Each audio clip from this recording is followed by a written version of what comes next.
Hello, good morning and welcome to our classes को Vidya classes. आज हम बात करेंगे 20 अक्टूबर 2022 के कुछ करेंट अफेयर्स के। तो चलते हैं और अपने इस सेशन का शुरुआत करते हैं कुछ क्वेश्चन से। तो पहला क्वेश्चन है 18 अक्टूबर 2022 को गुजरात के गांधीनगर में शुरू हुए डिफेंस एक्सपो के 12वें संस्करण की थीम क्या है। तो इससे पहले जानते हैं, क्वेश्चन के आंसर देने से पहले इसके की पॉइंट्स के जानते हैं। करेंट अफेयर्स क्या कह रहा है। पाथ टू प्राइड की थीम के साथ डिफेंस एक्सपो का 12वां संस्करण 18 अक्टूबर 2022 को गुजरात के गांधीनगर में शुरू हुआ। इसका उद्देश्य क्या है। तो इस डिफेंस एक्सपो का उद्देश्य है घरेलू रक्षा आवश्यकताओं को पूरा करना और मित्र देशों की ज़रूरतों को पूरा करना है। यह विशेष रूप से भारतीय कंपनियों को प्रदर्शित करने वाला इस आयोजन का पहला संस्करण है। डिफेंस एक्सपो के इतर के साथ साथ भारत अफ्रीकी रक्षा वार्ता का भी आयोजन किया गया है। तो यहाँ दोस्तों है क्या कि गुजरात में 18 अक्टूबर 2022 को डिफेंस एक्सपो की तो शुरुआत 12वें संस्करण की शुरुआत तो हुई ही, और साथ में भारत अफ्रीकी रक्षा वार्ता यानी कि भारत और अफ्रीका के राष्ट्रों के रक्षा मंत्रियों के साथ भी गुजरात के गांधीनगर में ही एक वार्ता की शुरुआत भी हुई है। चलिए तो ऑप्शन पे आते हैं। तो हमारा पहला ऑप्शन होगा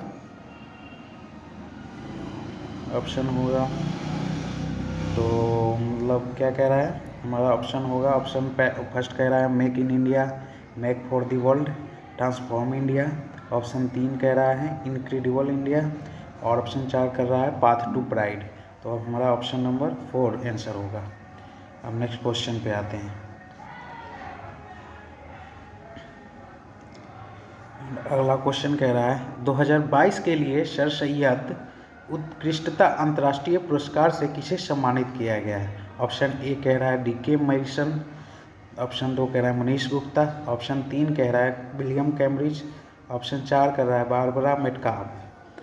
तो इससे पहले जानते हैं इससे रिलेटेड की पॉइंट्स क्या हैं। पहले की पॉइंट्स पे चर्चा करेंगे, फिर उससे हम निष्कर्ष निकालेंगे कि हमारा कौन सा ऑप्शन सही है। तो आते हैं की पॉइंट्स पे। तो की पॉइंट्स कह रहा है अमेरिकी इतिहासकार और दक्षिण एशियाई इतिहास और इस्लाम के अंतर्राष्ट्रीय स्तर पर प्रशंसित विद्वान बारबरा मेटकाफ ने 17 अक्टूबर 2022 का सर सैयद उत्कृष्टता अंतर्राष्ट्रीय पुरस्कार प्राप्त किया। क्या कह रहा है, अमेरिकी इतिहासकार और दक्षिण एशियाई इतिहास और इस्लाम के अंतर्राष्ट्रीय स्तर पर प्रशंसित विद्वान बारबरा मेटकाफ ने सर सैयद उत्कृष्टता अंतर्राष्ट्रीय पुरस्कार प्राप्त किया। और इन्होंने कौन सा कार्य किया है जिसके लिए इन्हें ये पुरस्कार दिया गया है। तो इन्होंने भारत और पाकिस्तान की मुस्लिम आबादी के इतिहास पर विस्तार से लिखा है। और साथ में एक और की पॉइंट्स कह रहा है, यह वार्षिक पुरस्कार अलीगढ़ मुस्लिम विश्वविद्यालय यानी AUMU द्वारा इसके संस्थापक सर सैयद अहमद खान की जयंती पे दिया जाता है। तो हमें इस क्वेश्चन से रिलेटेड 3 की पॉइंट मिले, और मिला कि 17 अक्टूबर 2022 के सर सैयद उत्कृष्टता अंतर्राष्ट्रीय पुरस्कार प्राप्त करने वाले बारबरा मेटकाफ हैं। उन्हें 17 अक्टूबर 2022 को दिया गया यह पुरस्कार। और इन विद्वान महोदय ने भारत और पाकिस्तान के मुस्लिम आबादी के इतिहास पर विस्तार से लिखा है। यह अलीगढ़ मुस्लिम विश्वविद्यालय द्वारा दिया जाने वाला वार्षिक पुरस्कार है, जो इस विश्वविद्यालय के संस्थापक सर सैयद अहमद खान की जयंती पे दिया जाता है। तो अब क्वेश्चन पे आते हैं। हमारा क्वेश्चन क्या पहला कह रहा है, फिर से क्वेश्चन रिकॉल करते हैं। 2022 के लिए सर सैयद उत्कृष्टता अंतर्राष्ट्रीय पुरस्कार किसे सम्मानित किया गया है। तो हमारा ऑप्शन नंबर होगा, ऑप्शन नंबर 4 सही होगा। किस केंद्रीय मंत्री ने केंद्र सरकार के पेंशनभोगियों के लिए जीवन की सुगमता निश्चित करने के उद्देश्य से एक एकीकृत पोर्टल लॉन्च किया है? ऑप्शन 1 है जितेंद्र सिंह, ऑप्शन 2 है अमित शाह, ऑप्शन 3 है राजनाथ सिंह, ऑप्शन 4 है अनुराग ठाकुर। और ये सभी जो ऑप्शन में दिए गए हैं ये सभी केंद्रीय मंत्री हैं। तो अभी इससे क्वेश्चन से रिलेटेड कुछ की पॉइंट्स जानेंगे, फिर क्वेश्चन के आंसर को देने की कोशिश करेंगे। तो हमारा की पॉइंट्स कह रहा है केंद्रीय मंत्री जितेंद्र सिंह ने 18 अक्टूबर 2022 को केंद्र सरकार के पेंशनभोगियों के लिए जीवन की सुगमता सुनिश्चित करने के उद्देश्य से एक एकीकृत पोर्टल लॉन्च किया है। और ये पोर्टल किसके सहयोग से बना है? तो पोर्टल को भारतीय स्टेट बैंक के सहयोग से विकसित किया गया है। और पोर्टल की क्या विशेषता है? तो पोर्टल में भविष्य पेंशन भुगतान ट्रैकिंग प्रणाली के लिए पोर्टल के लिंक है और इसे 1 जनवरी 2017 से सभी केंद्रीय सरकार के विभागों के लिए भविष्य पोर्टल प्लेटफॉर्म अनिवार्य कर दिया गया है। हमारा की पॉइंट्स क्या क्या कर रहा है? केंद्रीय मंत्री जितेंद्र सिंह ने जीवन की सुगमता सुनिश्चित करने के उद्देश्य से एक एकीकृत पोर्टल लॉन्च किया और इसे विकसित किया है स्टेट बैंक के सहयोग से इसे विकसित किया गया है। पोर्टल में भविष्य पेंशन भुगतान और ट्रैकिंग प्रणाली के लिए पोर्टल के लिंक है इस पोर्टल में। और इसे कंपलसरी कर दिया गया है 1 जनवरी 2000 से सभी केंद्र सरकार के विभागों के लिए भविष्य प्लेटफॉर्म को अनिवार्य कर दिया गया है। यानी कि केंद्र सरकार के जितने भी विभाग हैं, केंद्र सरकार द्वारा संचालित जितने भी विभाग हैं उसमें इस पोर्टल को अनिवार्य कर दिया गया है। तो हम अब क्वेश्चन पे आते हैं। क्वेश्चन को एक बार फिर से रिकॉल करते हैं। किस केंद्रीय मंत्री ने केंद्र सरकार के पेंशनभोगियों के लिए जीवन की सुगमता सुनिश्चित करने के उद्देश्य से एक एकीकृत पोर्टल लॉन्च किया है? तो हमारा ऑप्शन नंबर 1 सही होगा। अब आते हैं नेक्स्ट क्वेश्चन पे। अक्टूबर 2022 में नए लेखा महानियंत्रक जिसे सीजीए के रूप में किसने कार्यभार संभाला है? एक बार फिर क्वेश्चन रिपीट करते हैं। अक्टूबर 2022 में नए लेखा महानियंत्रक जिसे सीजीए भी कहते हैं के रूप में किसने पदभार संभाला है? ऑप्शन 1 है भारती दास, ऑप्शन 2 है CS स्वामीनाथन, ऑप्शन 3 है गिरिराज प्रसाद गुप्ता, ऑप्शन 4 है JPS चावला। तो हम इस क्वेश्चन से रिलेटेड की पॉइंट्स कह रहे हैं, जानने की कोशिश करेंगे। तो हमारा की पॉइंट्स कर रहा है सिविल लेखा सेवा अधिकारी भारती दास ने 18 अक्टूबर 2022 को नए लेखा महानियंत्रक यानी सीजीए के रूप में कार्यभार संभाला है। दास सीजीए के पद संभालने वाली 27वीं अधिकारी है। इससे पहले दास ने केंद्रीय प्रत्यक्ष कर बोर्ड में प्रधान मुख्य लेखा नियंत्रक के रूप में कार्य किया है। तो जो अभी हमारे नए लेखा महानियंत्रक है वो केंद्रीय प्रत्यक्ष कर बोर्ड में प्रधान मुख्य लेखा नियंत्रक के रूप में भी कार्य कर चुकी हैं। सीजीए केंद्र सरकार के, और ये सीजीए होते क्या हैं? तो सीजीए केंद्र सरकार के लेखांकन मामलों पर प्रधान सलाहकार होते हैं। अब फिर से रिकॉल करते हैं ये हमारे की पॉइंट्स क्या क्या कह रहा है।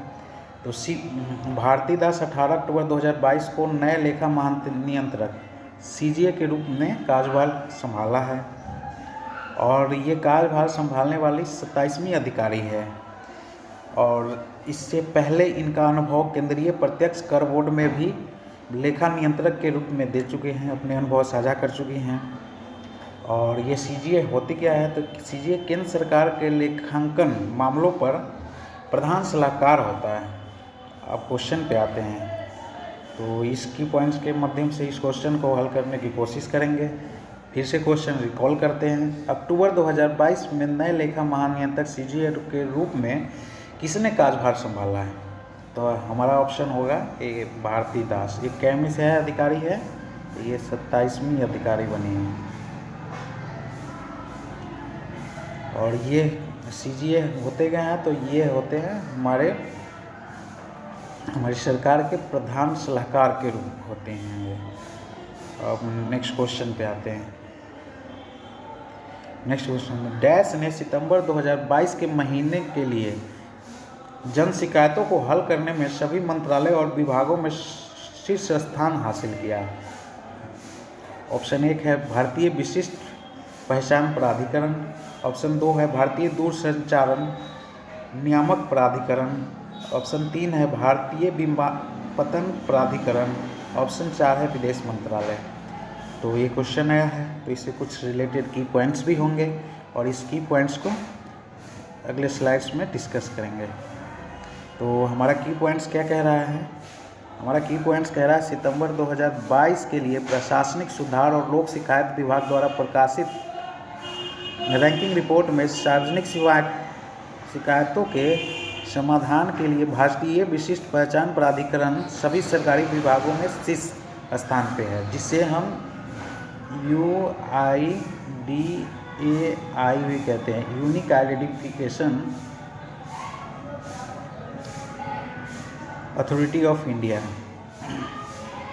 यह लगातार दूसरा महीना है जब UID ने रैंकिंग में शीर्ष स्थान हासिल किया है। UID एक सप्ताह के भीतर लगभग 92% शिकायतों का समाधान करने में सक्षम है। अब UID से रिलेटेड कुछ एडिशनल इन्फॉर्मेशन जानते हैं। भारतीय विशिष्ट पहचान प्राधिकरण UIDAI इलेक्ट्रॉनिक्स और सूचना प्रौद्योगिकी मंत्रालय के तहत एक वैधानिक प्राधिकरण है। और इसकी स्थापना कब की गई थी? इसकी स्थापना जनवरी 2009 में भारत सरकार द्वारा की गई थी। UID को भारत के सभी निवासियों के लिए आधार नामांकन विशिष्ट पहचान संख्या जारी करने के लिए बनाया गया था। और एक आंकड़ा कहता है यह 31 अक्टूबर 2021 तक प्राधिकरण ने भारत के निवासियों को 131 करोड़ से अधिक आधार संख्या जारी की है। इसकी स्थापना की गई थी 2009 में और इसके CEO हैं सौरभ गर्ग। तो हमारा की पॉइंट्स, और हमने की पॉइंट्स को जाना और की पॉइंट्स से बहुत सारे इम्पोर्टेंट पॉइंट्स भी जाना। तो इस की पॉइंट्स के आधार पे हम कोशिश करेंगे इसका उत्तर देने। डैश ने सितंबर 2022 के महीनों के लिए जन शिकायतों को हल करने में सभी मंत्रालय और विभागों में शीर्ष स्थान हासिल किया है। तो हम की पॉइंट्स के आधार पे हमने पाया कि ऑप्शन नंबर 1 सही होगा। भारतीय विशिष्ट पहचान प्राधिकरण लगातार दूसरे महीने सभी भारत सरकार के सभी मंत्रालयों में समस्या समाधान करने में शीर्ष स्थान पाया है। और इन्होंने कितने %? लगभग 92% समस्याओं को समाधान कर दिया। अब जानते हैं और अगले क्वेश्चन की तरफ चलते हैं। कौन सा देश 2 अक्टूबर 2022 से 3 दिवसीय वैश्विक युवा जलवायु शिखर सम्मेलन की मेजबानी करने जा रहा है? फिर से क्वेश्चन रिपीट करते हैं। कौन सा देश 2 अक्टूबर 2022 से 3 दिवसीय वैश्विक युवा जलवायु शिखर सम्मेलन की मेजबानी करने जा रहा है? ऑप्शन 1 है फ्रांस, ऑप्शन 2 है सऊदी अरब, ऑप्शन 3 है भारत, ऑप्शन 4 है बांग्लादेश। तो हम इससे रिलेटेड की पॉइंट्स जानेंगे, ये क्यों चर्चा में आया है हाल के दिनों में। तो हमारा की पॉइंट्स कह रहा है 20 अक्टूबर 2022 को खुलना, जो बांग्लादेश के एक शहर है, तो शुरू होने वाले वैश्विक युवा जलवायु शिखर सम्मेलन में 70 देशों के युवा भाग लेंगे। 20 से 22 अक्टूबर तक 3 दिवसीय शिखर सम्मेलन में भाग लेने वाले युवा यह पता लगाएंगे कि वे जलवायु परिवर्तन के खिलाफ लड़ाई लड़ने का नेतृत्व कैसे कर सकते हैं। शिखर सम्मेलन में 10 प्रतिनिधियों को जलवायु शमन परियोजना लागू करने के लिए प्रत्येक को $1000 का अनुदान प्राप्त होगा। यानी हमारा की पॉइंट्स कह रहा है बांग्लादेश की खुलना में वैश्विक युवा जलवायु शिखर सम्मेलन का आयोजन हो रहा है। इसमें 70 देश के युवा भाग ले रहे हैं। यह 20 से 22 अक्टूबर तक 3 दिवसीय शिखर सम्मेलन चलेगा, जिसमें इन 70 देशों के युवा पता लगाएंगे कि जलवायु के परिवर्तन के खिलाफ जो लड़ाई लड़ी जा रही है उसकी नेतृत्व वो कैसे कर सकते हैं। और कुछ बांग्लादेश के बारे में एक एडिशनल इन्फॉर्मेशन भी जानते हैं। बांग्लादेश यह एशिया का एक देश है। यह दक्षिण एशिया की दूसरी सबसे बड़ी अर्थव्यवस्था है। इसकी पद्मा, जो बांग्लादेश में गंगा नदी को पद्मा के नाम से जाना जाता है, मेघना और जमुना नदियाँ उपजाऊ मैदान बनाती है। बांग्लादेश से रिलेटेड कुछ स्टैटिक जीके के बारे में जानते हैं। बांग्लादेश की राजधानी ढाका है। इसकी मुद्रा बांग्लादेशी टका है और इसकी जनसंख्या 16.47 करोड़ 2020 के है, विश्व बैंक के अनुसार है। यहाँ के प्रधानमंत्री शेख हसीना हैं। राष्ट्रपति मोहम्मद अब्दुल हमीद है। राष्ट्रभाषा बंगाली है। तो इतना हमने स्टैटिक पॉइंट भी जाना, स्टैटिक जीके के बारे में भी जाना और इनके की पॉइंट्स भी जाने। तो हम की पॉइंट से हम क्वेश्चन के सॉल्व करेंगे। फिर से एक बार क्वेश्चन रिकॉल करते हैं। कौन सा देश 20 अक्टूबर 2022 से 3 दिवसीय वैश्विक युवा जलवायु शिखर सम्मेलन की मेज़बानी करने जा रहा है? तो हमारा ऑप्शन नंबर 4 होगा, सही होगा बांग्लादेश। और यहाँ की राजधानी क्या है? ढाका है। राष्ट्रीय मुद्रा क्या है? बांग्लादेशी टका है। यहाँ के प्रधानमंत्री शेख हसीना हैं। चलिए, राष्ट्रभाषा बंगाली है। अब नेक्स्ट क्वेश्चन की तरफ चलते हैं। अक्टूबर 2022 में मिस्र के काहिरा में अंतर्राष्ट्रीय निशानेबाजी खेल महासंघ विश्व चैंपियन की 25 मीटर रैपिड फायर पिस्टल स्पर्धा में रजत पदक किसने जीता है? ऑप्शन 1 है समीर, ऑप्शन 2 है वेदांत कुमार, ऑप्शन 3 है रवि शेमवाल, ऑप्शन 4 है विद्युत शर्मा। तो हम जानते हैं मतलब इससे की पॉइंट्स ये चर्चा में क्यों हैं। तो चर्चा में हमारा की पॉइंट्स कह रहा है, भारतीय पिस्टल निशानेबाज समीर ने 17 अक्टूबर 2022 को मिस्र के काहिरा में अंतर्राष्ट्रीय निशानेबाजी खेल महासंघ विश्व चैंपियनशिप की 25 metre rapid fire air pistol स्पर्धा में रजत पदक जीता है। समीर ने पदक मैच में 23 हिट लगाए और 25 हिट के साथ स्वर्ण पदक जीतने वाले चीन के वांग शिवन के साथ पीछे रहे। भारत ने मिस्र में चल रही IISS चैंपियनशिप में अब तक कुल 14 पदक जीते हैं, जिसमें 5 स्वर्ण है, 3 रजत है, 6 कांस्य है। यानी कि फिर से की पॉइंट्स को रिकॉल करते हैं। हमारा 3 की पॉइंट्स है, 3 की पॉइंट्स को हम फिर से पढ़ेंगे और इसको मतलब जानने की कोशिश करेंगे। और ये हमारे मतलब आने वाले जो भी है एग्ज़ाम है उसके लिए महत्वपूर्ण हो सकते हैं स्पॉट कोटा से। तो हमारा क्या कह रहा है, भारतीय पिस्टल निशानेबाज 17 अक्टूबर 2022 को मिस्र के काहिरा में अंतर्राष्ट्रीय निशानेबाजी खेल महासंघ विश्व चैंपियनशिप के 25 मीटर रैपिड फायर पिस्टल स्पर्धा में रजत पदक जीता है। इन्होंने 23 हिट लगाए और 25 हिट के साथ स्वर्ण पदक जीतने वाले चीन के वांग शिवन से पीछे रहे। भारत ने कुल अभी तक इस प्रतियोगिता में 14 पदक जीते हैं, जिसमें 5 स्वर्ण हैं, 3 रजत हैं, 6 कांस्य हैं। तो अब हम क्वेश्चन की तरफ पढ़ते हैं। फिर से क्वेश्चन पे आते हैं। तो हमारा क्वेश्चन कह रहा है, एक बार फिर से रिकॉल करते हैं। अक्टूबर 2022 में मिस्र के काहिरा में अंतर्राष्ट्रीय निशानेबाजी खेल महासंघ IISF विश्व चैंपियनशिप के 25 मीटर रैपिड फायर पिस्टल स्पर्धा में रजत पदक जीता है। इसने जीता है। तो हमारा ऑप्शन करेक्ट आंसर होगा समीर कुमार। एक बार फिर से अगले क्वेश्चन पे आते हैं। अक्टूबर 2022 में अक्टूबर 2022 में भारतीय क्रिकेट कंट्रोल बोर्ड के 36वें अध्यक्ष के रूप में किसे चुना गया है? तो ऑप्शन 1 है रोजर बिनी, ऑप्शन 2 है मदन लाल, ऑप्शन 3 है संदीप पाटिल, ऑप्शन 4 है कपिल देव। तो हम इससे पहले क्वेश्चन के आंसर देने से पहले इससे की पॉइंट जानेंगे और इस दिन के महत्वपूर्ण न्यूज़ से जुड़े भारतीय क्रिकेट बोर्ड से जुड़े एक महत्वपूर्ण करंट अफेयर्स के बारे में भी जानेंगे, पढ़ेंगे क्या क्या हुआ था। तो हमारा करंट की पॉइंट्स कह रहा है, पूर्व क्रिकेटर रोजर बिन्नी को भारतीय क्रिकेट कंट्रोल बोर्ड BCCI का 36वां अध्यक्ष चुना गया है और इन्होंने सौरव गांगुली का स्थान लिया है, जो 2019 से इस पद को संभाल रहे थे। 67 वर्षीय बिन्नी भारत की 1983 विश्व कप जीत के बेहतर प्रदर्शनकर्ताओं में से एक थे और वह कर्नाटक राज्य क्रिकेट संघ के अध्यक्ष भी रह चुके हैं। और साथ ही बीसीसीआई ने जय शाह को सचिव के रूप में दूसरा कार्यभार संभालने का अवसर दिया है। तो हमारा की पॉइंट्स ये कह रहा है कि भारत के 36वें बीसीसीआई के 36वां अध्यक्ष रोजर बिन्नी के रूप में चुना है। उन्होंने सौरव गांगुली का स्थान दिया है जो 2019 से इस पद को संभाल रहे थे।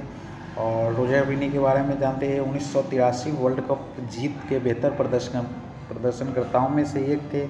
वह कर्नाटक क्रिकेट संघ के भी अध्यक्ष रह चुके हैं और बीसीसीआई ने सचिव के रूप में एक बार फिर से दूसरा कार्यकाल जय शाह को दिया है।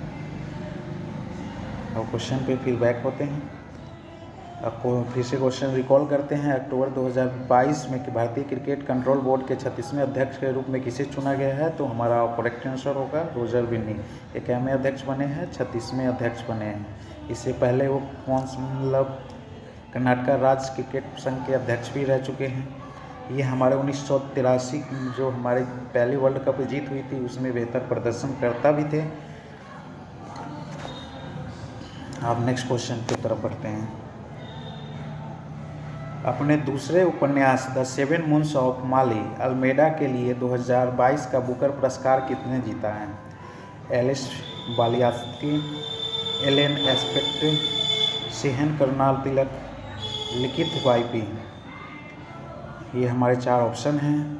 इससे पहले जानेंगे कि इसके की पॉइंट्स क्या कह रहे हैं, इस क्वेश्चन से रिलेटेड की पॉइंट्स क्या कह रहे हैं। तो की पॉइंट्स कह रहे हैं, श्रीलंका के लेखक सेहन करुणातिलक ने 17 अक्टूबर 2022 को अपने दूसरे उपन्यास the seven moons of Maali Almeida के लिए 2022 का बुकर पुरस्कार जीता है।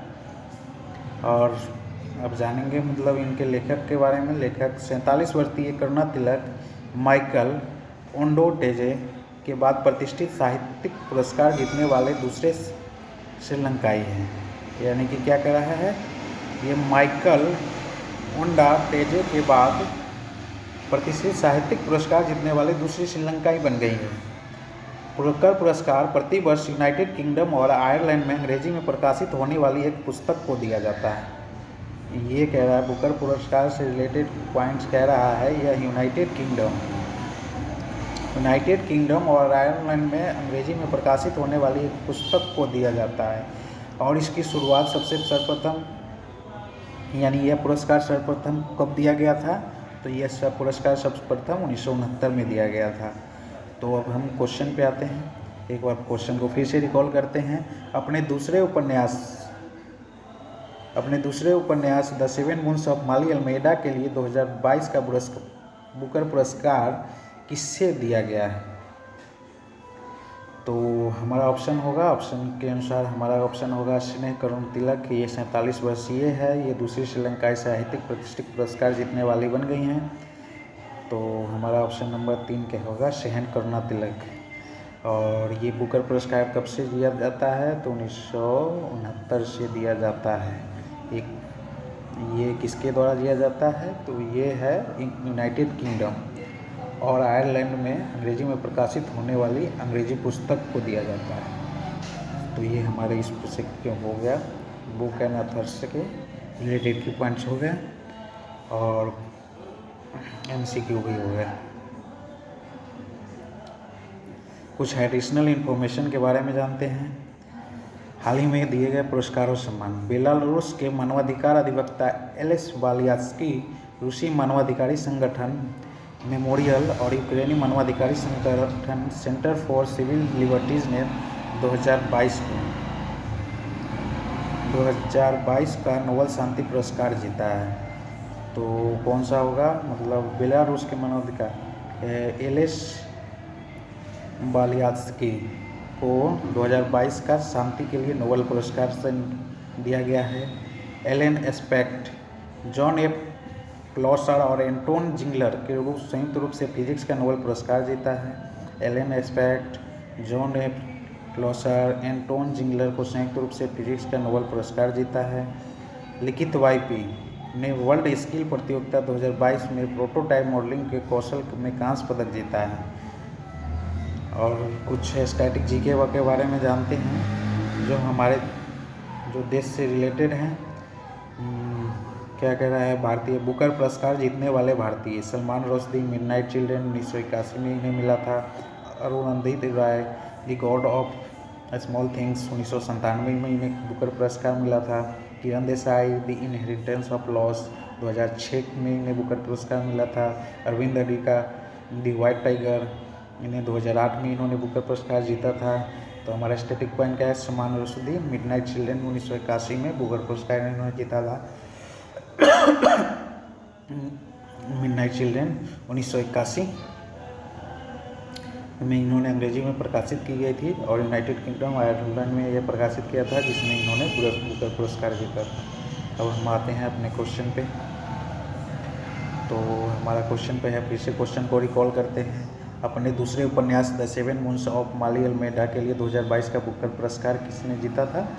तो हमारा ऑप्शन 1 है एलेन बालित्स्की, एलेन एस्पेक्ट, सहन करुणातिलक, लिखित वाईपी।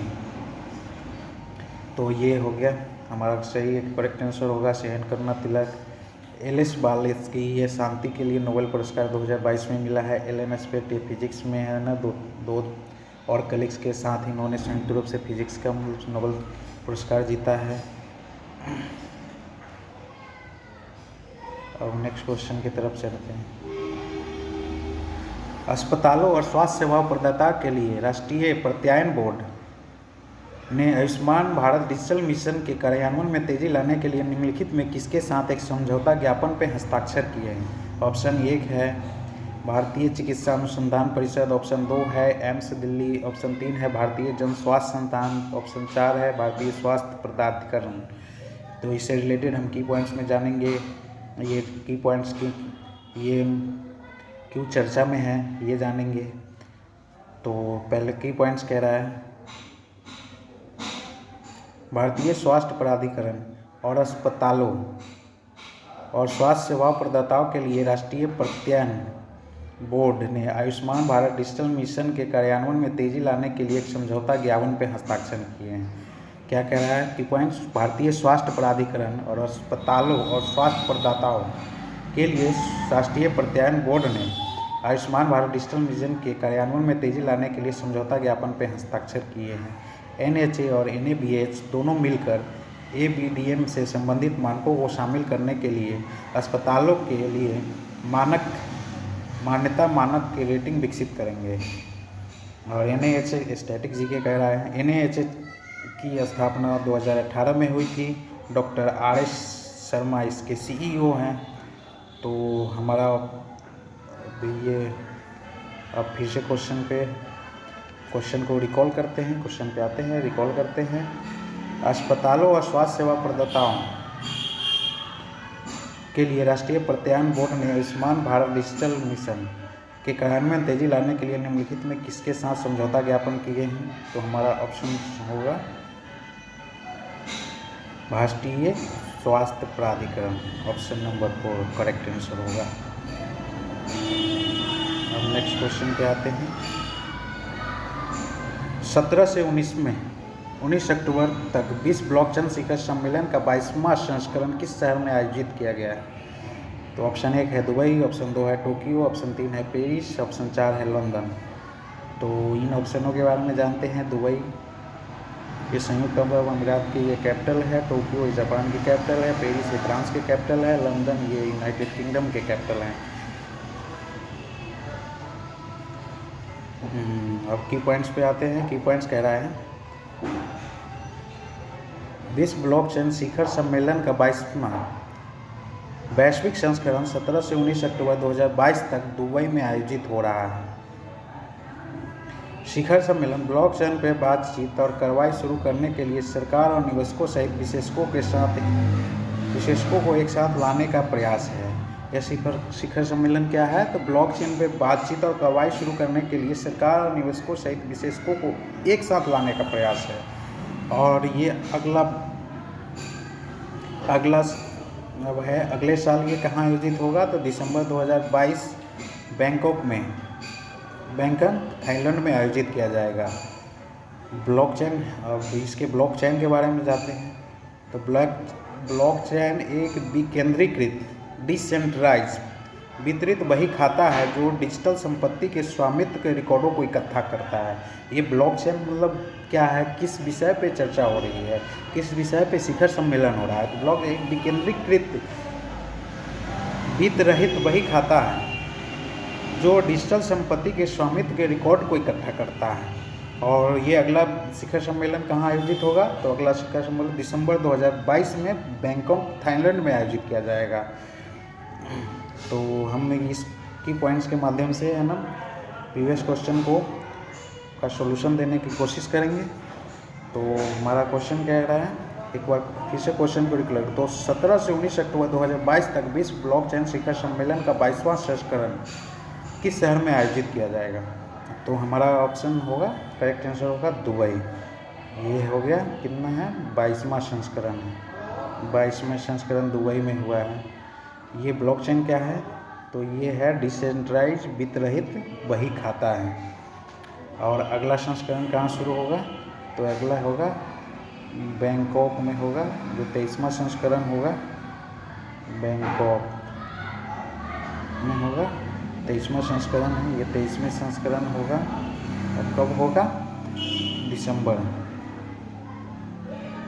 2022 को होगा। अब नेक्स्ट क्वेश्चन की तरफ बढ़ते हैं।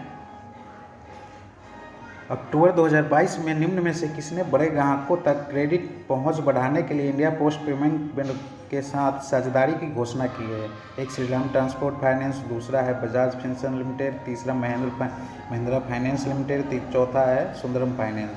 तो इस क्वेश्चन से रिलेटेड हम की पॉइंट्स के बारे में जानेंगे। हमारा की पॉइंट्स कह रहा है कि महिंद्रा फाइनेंस ने बड़े ग्राहकों तक क्रेडिट पहुंचाने के लिए 18 अक्टूबर 2022 को इंडिया पोस्ट पेमेंट बैंक के साथ साझेदारी की घोषणा की है। इस साझेदारी के एक हिस्से के रूप में IPV वाहन ऋण श्रेणियों में महिंद्रा फाइनेंस को प्रमुख रेफरल सेवाएं प्रदान करेगा और डाकघरों में नगद EMI जमा करने की सुविधा भी प्रदान करेगा। सबसे पहले ये कहाँ लागू किया जाएगा, तो ये महाराष्ट्र और मध्य प्रदेश में लागू किया जाएगा। IPV की स्थापना कब की गई थी, तो 1 सितंबर 2018 को किया गया था। इसका मुख्यालय नई दिल्ली में है। तो हमारे क्वेश्चन पे आते हैं। क्वेश्चन क्या है, अक्टूबर 2022 में निम्न में से किसने बड़े ग्राहकों तक क्रेडिट पहुंच बढ़ाने के लिए इंडिया पोस्ट पेमेंट बैंक के साथ साझेदारी की घोषणा की है। तो हमारा करेक्ट आंसर होगा ऑप्शन नंबर 3। अब कह रहे हैं, भारतीय जूनियर महिला 10 मीटर एयर पिस्टल टीम ने 18 अक्टूबर 2022 को मिस्र के काहिरा में IISF विश्व चैंपियनशिप 2022 में स्वर्ण पदक जीता है। टीम में शामिल कौन थे, तो ऑप्शन 1 है ईशा सिंह, शिवांगी चौधरी, नव्या सिंह, दूसरा है ईशा सिंह, शिखा नरवाल, वर्षा सिंह, ऑप्शन 3 है शिखा सिंह, शिवांगी चौधरी, वर्षा सिंह, ऑप्शन 4 है वर्षा सिंह, शिवांगी चौधरी, नव्या सिंह।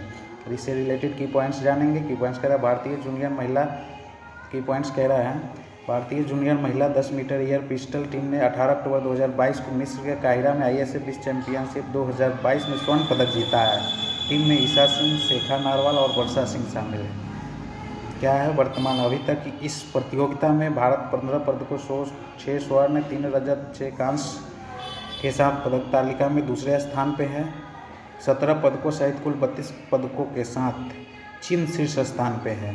तो हमारा पड़ोसी देश चीन इसमें 17 पदकों के साथ शीर्ष स्थान पे है। हमारी देश इसमें दूसरे पे विराजमान है, दूसरे स्थान पे विराजमान है। और इस टीम में है ना, ये 10 मीटर एयर पिस्टल टीम में कौन से थी, ईशा सिंह, शिखा नारवाल और वर्षा सिंह शामिल है, जिन्होंने स्वर्ण पदक जीता है। तो हम क्वेश्चन पे आते हैं, क्वेश्चन रिकॉल करते हैं। क्वेश्चन कह रहा है, भारतीय जूनियर महिला 10 मीटर एयर पिस्टल टीम ने 18 अक्टूबर 2022 को मिस्र के काहिरा में IISF विश्व चैंपियनशिप 2022 में स्वर्ण पदक जीता है। टीम में शामिल कौन है, तो हमारा ऑप्शन से मैच करते हैं। तो हमारा ऑप्शन करेक्ट नंबर 2 करेक्ट है, ईशा सिंह, शिखा नारवाल और वर्षा सिंह।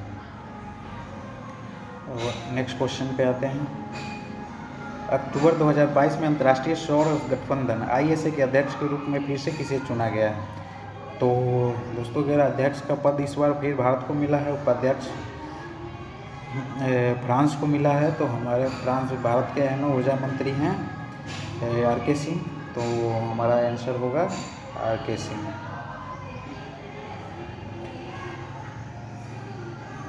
अंतर्राष्ट्रीय ई कचरा दिवस हर साल कब मनाया जाता है? ऑप्शन 1 है 11 अक्टूबर, ऑप्शन बी है 12 अक्टूबर, ऑप्शन 3 है 13 अक्टूबर, ऑप्शन 4 है 14 अक्टूबर। तो हम की पॉइंट्स पे जानेंगे। की पॉइंट्स कह रहा है अंतर्राष्ट्रीय कचरा दिवस हर साल 14 अक्टूबर को मनाया जाता है और इस बार इसका थीम था recycle it all know matter how small. यानी कि हमारा हो गया। क्वेश्चन पे आते हैं। क्वेश्चन को एक बार फिर से रिकॉल करते हैं। अंतर्राष्ट्रीय कचरा दिवस हर साल कब मनाया जाता है? तो हम ऑप्शन नंबर 4 सही होगा। हमारा ऑप्शन नंबर 4 सही है।